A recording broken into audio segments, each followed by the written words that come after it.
question. One of the most conservative federal appeals courts in the country has just said the president cannot use the Alien Enemies Act to quickly deport Venezuelan migrants. What's the administration's reaction to that? He got it wrong, and there'll be one on appeal.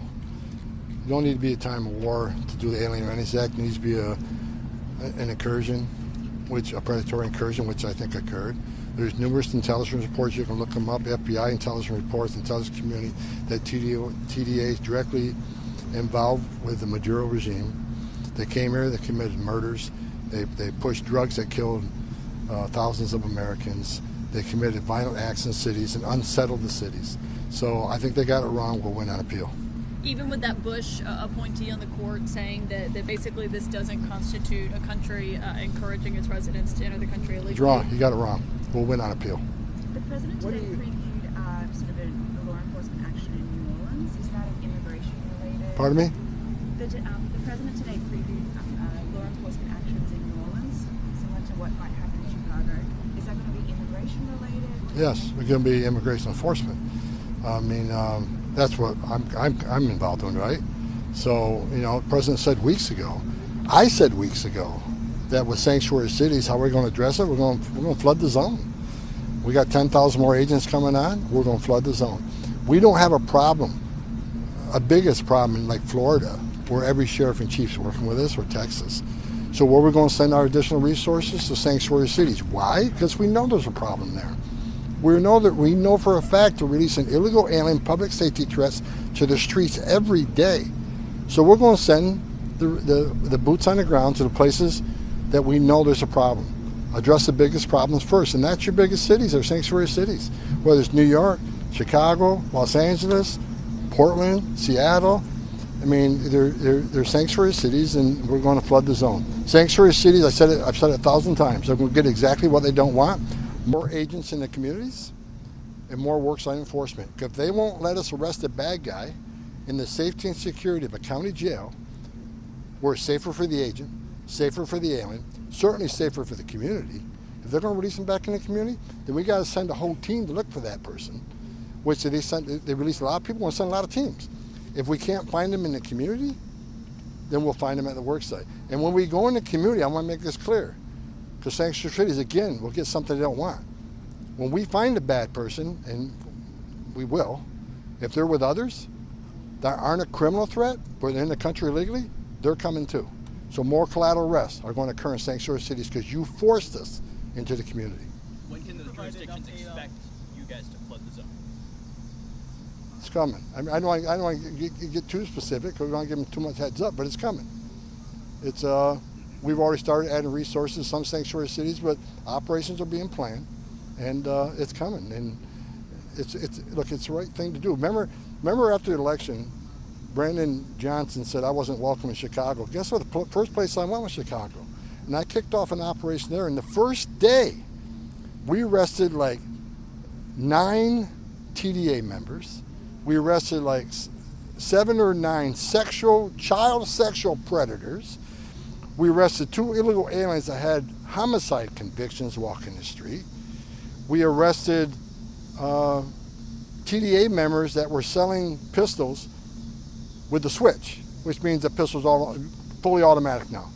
We made Chicago safer in one day, and that's what we're going to continue doing. We're not going to let up. President Trump said he's going to prioritize sanctuary cities. That's exactly what we're doing, and I applaud Pam Bondi for suing sanctuary cities. It needs to happen. Sanctuaries are sanctuaries for criminals.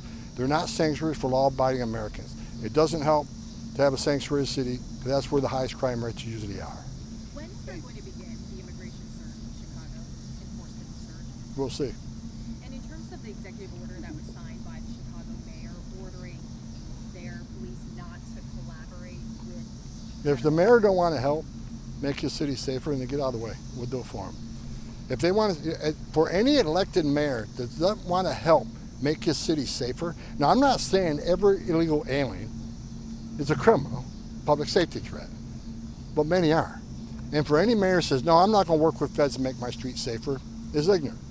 That's his number one responsibility, is the safety and security of the communities. If he don't want to help, step out of the way. Because we're going to do it. President Trump promised American people he's going to make this country safe again. We're going to do it with or without the help of sanctuary mayors and governors. And what about the Guatemalan children Most disgusting decision I've seen in my career. Right? I've been beat up. Trump administration beat up. Zero tolerance, family separation. How dare you?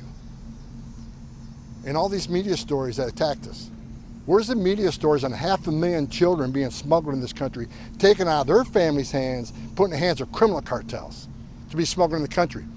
If I left my child in the car and went and get groceries, I'd be arrested. But 500,000 children put in the hands of criminal cartels to be smuggled in this country. The administration lost track of hundreds of thousands of them. They weren't looking for them. President Trump's the one that made the promise that we find these children. We already found 25,000 of them.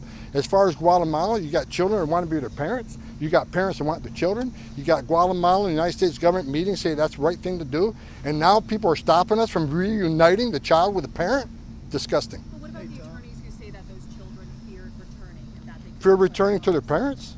to Guatemala because they are in fear of being put in Their harm's parents way? live in Guatemala. They're living in fear? It's ridiculous. They're playing a game. They're playing a game. For 4 years, I heard nothing except family separation, family separation. Now we're trying to reunite families, and they're fighting us on that. They don't know where to stand on this stuff. All I know is kids should be with parents. How long had you all been tracking that boat yesterday that got blown up? I can't comment on that. And Do you know then what the legal any justification specifics was of for the that? cargo? Any specifics? Not out of my lane. That's DOD. Out of my lane. Can you provide an update on the recruitment level of your ICE agents? Yeah. Look, we got well over 100,000. We got well over 100,000. I think it's close to 120,000, which exciting. I mean, I think there's 120,000 people that are as pissed off as I was the last 4 years open borders, and they want to come help secure the nation, make this country safe again. I think they're not listening to the false media about, a minority of people ICE arrest are criminals. It's garbage. Every morning I read the data come into work. Every morning, about 22 pages of data I get every morning. About 70% of everybody ICE arrests are criminals. Who's the other 30%? Many of them are national security threats. We've arrested thousands of national security threats. Most of them don't have criminal history. They're here to lay low until they do the dirty deed. Many of them were fugitives. People who had due process at great taxpayer expense. Well, guess what? We're looking for them. And because what ICE is doing in the interior, having 1,000 teams out there every day, that's a part of the reason we have the most secure border in the nation's history, because people are now realizing there's consequences for entering the country illegal, which is a crime.